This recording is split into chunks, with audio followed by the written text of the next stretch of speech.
Hello friends, তো শুভ সন্ধ্যা। এখন সন্ধ্যাবেলায় 7:10-15 এরকম বাজছে। তো আজকে অনেক দিনই ব্লগ করা হচ্ছে না, হয়ও না। তো মনে করলাম যে আজকে দুটো মানে এর আগেও একজন একটা কমেন্ট করেছিল, তো তার আনসারও দেওয়া হয়নি। আর আজকেও একজন কমেন্ট করেছে।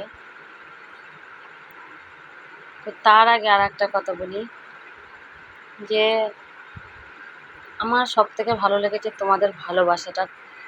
কারণ আমি বরের সাথে ভিডিও করি না, কারণ ও একটা ছোটোখাটো কাজ করে, যার ফলে বাড়িতেও থাকে না। তো একদিন এর আগেও রং খেলার দিন একটা ভিডিও করা হয়েছে। তো আমি খুব ভালো সাপোর্ট পেয়েছি তোমাদের কাছ থেকে, তোমরা অনেক অনেক ভালোবাসা দিয়েছো। আর আজকে না, এই কদিন আগেও একটা ভিডিও তার সঙ্গে করেছি, তো তাতেও আমি অনেক ভালোবাসা পেয়েছি, অনেক ভালোবাসা। আমার কাছে অনেক ভালোবাসা পেয়েছি। তো সত্যিই আমি খুব খুশি, কারণ আমি জানি আমার বর দেখতে ভালো না, কিন্তু দেখতে ভালো না সেটা ঠিক, কিন্তু ওর মতো মন হয় না। আমি বলবো না যে আমার হাজব্যান্ডই ভালো আর কারোর ভালো না, সেটা কখনোই বলবো না। সব মেয়েদের কাছেই তার হাজব্যান্ড ভালো, তো আমার কাছেও ভালো। তো ওর সঙ্গে রোজ তোকে পাই না, ওর সঙ্গে ভিডিও করায় না, আর একটু লাজুকে করতে চায় না সহজে। আমি বলাই সেদিন করেছে। তো আর একটা কথা বলি, কিছুদিন আগে একটা ভিডিও করেছিলাম, তাতে একজন কমেন্ট করেছে, অনেকবার ছি ছি ছি ছি করে কমেন্টে দিয়েছে। তো তার উদ্দেশ্যে বলবো, নাম করছি না, তার উদ্দেশ্যে বলবো যে তুমি যে কমেন্টটা করলে, আমার ভিডিওটা দেখে যদি তোমার এই ছি ছি ছি কমেন্টটা আসে, তো আরও যারা যেসব বাজে ভিডিও ছাড়ছে তাদের তুমি কি কমেন্ট করবে? তাদেরকে কি বলবে? তারা ভালো?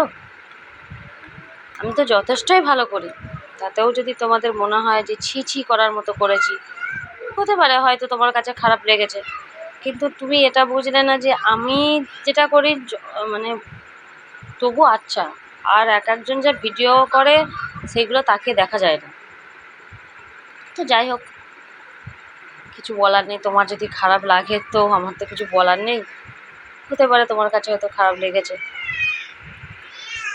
আর আজকেও একজন কমেন্ট করেছে যে আমার বাড়ি কোথায়। আমি এর আগেও বলেছি, আবারও বলছি, আমার বাড়ি পূর্ব বর্ধমান, মেমারির কাছে বাড়ি।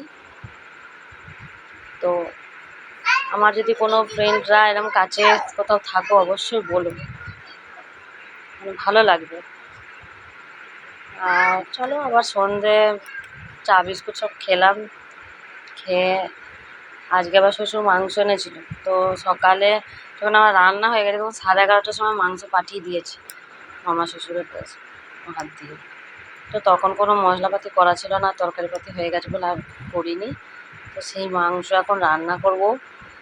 আবার ছেলে এখন বায়না ধরেছে রাইস খাবে, তো দেখা যাক, যদি বর রাইসে সব কিছু নিয়ে আসে করবো। তো চলো, আবার পরে দেখাবো। এই দেখো, মাংস চাপিয়ে দিয়েছি, মাংস রসা করছি। আর বড় বললো রাইসের সব জিনিস আনছে, রাইস হবে, কখন হবে জানি না, কখন খাবো, রাতও হয়েছে। এটা করে নিই, করে রাইসটা করব। তো ফাইনালি রাইস করার রেডি হয়ে গেছে, রাইস মাংস। তো কীরকম হয়েছে জানি না, ভালোই হবে আশা করি, জানি না, তারপরে খেলে বুঝতে পারবো। কি বলতো, তোমাদের রাইস করানোটা দেখাতে পারিনি। আর শুনলেই তো যে সেরকম আর টাইম নেই, দেরি হয়ে গেছে আগেতে। তো রাইস করানোর কিছুই দেখাতে পারলাম না।